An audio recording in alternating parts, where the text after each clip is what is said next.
Hi, my name's Terry, and welcome to the town of Aurora's multicultural festival, the Virtual Cooking Tours. Today we're going to bring you a series of events that take you on a culinary trip around the world without leaving your kitchen. So first, let's thank Desjardins for sponsoring this event and making it all possible. Now, sit back, grab your passport, and let's go for a travel. Today we're going to Greece, and we're going to make a Spanakopita. Now this recipe varies from town to town and person to person, but this is one that I like to do, and I find it quite easy. So what we have is some onion sauteing gently in some olive oil.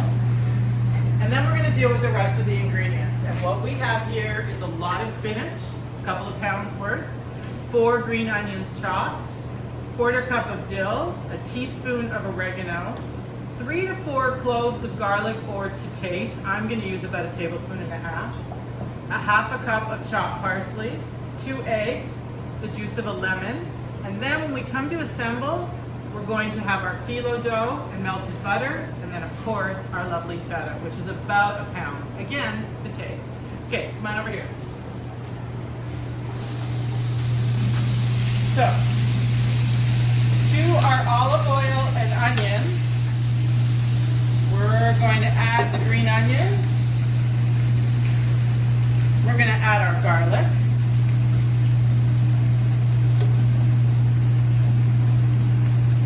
Give that a quick saute. And you want your onions to be translucent. And I know you've probably heard that word, but what it means is they're just going to look not as white as when you cut them. So they're going to be a little bit pale, almost see-through. That's what translucent means. Now we're going to add all this spinach. And it does seem like a lot, but it will cook down. This could take a few minutes, so we'll be back in a sec. Okay, spinach is cooked down. Now we're going to add our dill and oregano, our parsley. We're going to give it a good mix. Give it a second or two to cook, and then we're going to transfer it to a bowl. Okay, so now we want to chop this up. You could dump it on a board and chop it up with a knife, but I take my scissors and just go in. It's less wash up, less clean up, and easier. I don't have to worry about touching the hot spinach. Give it a good mix. Okay, so now we're going to squeeze the juice of 1/2 lemon. You can go up if there's seeds, it'll catch the seeds, or just through your hands. Again, if you really love lemon, add more lemon. Okay. We're going to mix 2 beaten eggs together. Give this a good toss.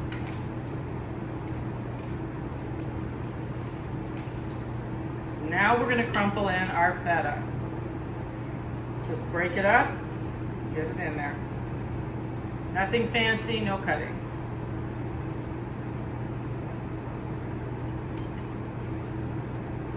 If you're not a big fan of feta, or if you find it too strong, break up the amount of feta, 1/2 cottage cheese, 1/2 feta. It'll give you the same mouthfeel, but not as strong a feta taste. Personally, I love feta. So the more the merrier. Okay. We're going to mix this up, set it aside while we get our phyllo dough ready. All right, so now we're going to put this together. We have our phyllo dough under a towel with a damp paper towel over it. It dries out really quickly, and it's really, really delicate. But it rips. See? It rips for everybody. If it rips, it's no big deal. We're going to place it in the bottom of a pan that's already got butter on it. 1 sheet. Cover up what you have. It's finicky. You got to move quickly with phyllo dough, but you don't have to race or you lose your mind. We're going to brush with butter.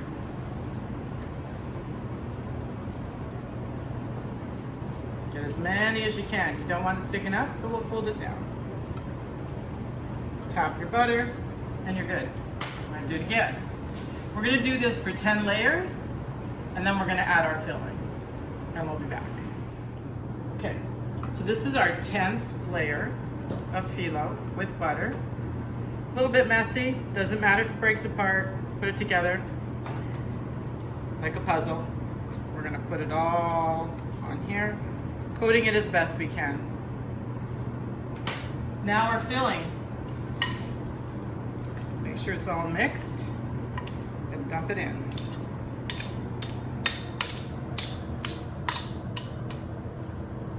Spread it out evenly. You can use a smaller pan, make it in a 9x9 if you want, and have a deeper pocket of the spinach filling. I like it a little bit less. You can also cut back on the number of phyllo layers. If you only want to do 6 and 6, you can do that. Okay, now we're going to finish off with another grouping of phyllo dough. Same process as before. And like I said, my phyllo dough today wants to break apart. Not a big deal. Piecing it together. And we'll just keep doing the same process. All right, we're all done. All our layers are done. We've got 10 on the bottom, then our layer of spinach, and then 10 on the top. And here's the thing about phyllo dough, is when you're going to bake it, you want to pre-cut whatever you're doing. You can cut it on the diagonal if you want. You can cut it in regular squares. I'm not going to be fancy, so I'm just going to pre-cut down.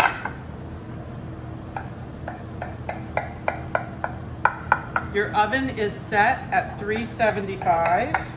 We're going to bake this for an hour.